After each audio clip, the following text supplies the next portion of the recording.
এয়ারপোর্টে আমি আইলে একটা কাজ করা লাগে আমার সব সময়। আজকে আমি আপনাদেরকে দেখাই এই যে কাজটা কি। এই যে এগুলা দেখতেছেন না, এই যে এগুলা মানুষ আমাদের এরকম জানি না এরকম কেন যে একটা ইয়ে করে আপনার আনছে, কিন্তু রাস্তার মাঝখানে আমি যদি দেখাই এই যে এই জিনিসগুলা কিরকম গোছায় এক সাইডে রাখছে না। এখন এগুলা যদি মানুষ রাস্তার মাঝখানে রাখে তাহলে এই যে মানুষ চলাফেরা করতেছে, এদিক থেকে কিন্তু মানুষ আসতেছে আর এদিক থেকে কিন্তু মানুষ আসতেছে, তাহলে রাস্তার দুই পাশে কিন্তু ইয়ে মানে জায়গাটা মারা রইলো। যারা আনে তাদের কিন্তু এটা দায়িত্ব।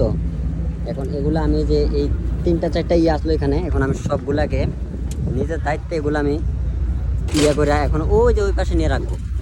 ওই পাশে বলতে এই যে ওই পাশে এখন আমি যে মানে রাস্তার মাঝখান থেকে অলরেডি যে এখানে নিয়ে রাখলাম। এই যে এখন একেবারে সবগুলোই হলো রাস্তার পাশে। দেখ এগুলা যেই রাখছে এগুলা মোটামুটি মানে একটা পজিশনে আছে, এই পাশের রাস্তাটা ক্লিয়ার আছে। তো আমি এখন আছি যে মালদ্বীপ এয়ারপোর্ট, এটা আপনাদেরকে দেখানোর চেষ্টা করলাম। মালদ্বীপ এয়ারপোর্টে আমাদের বুট নিয়ে আসছি আমরা। এই যে এই পাশে কিন্তু এই সাইডের লুকটা কিন্তু একবার অসাধারণ আপনি বলতে পারেন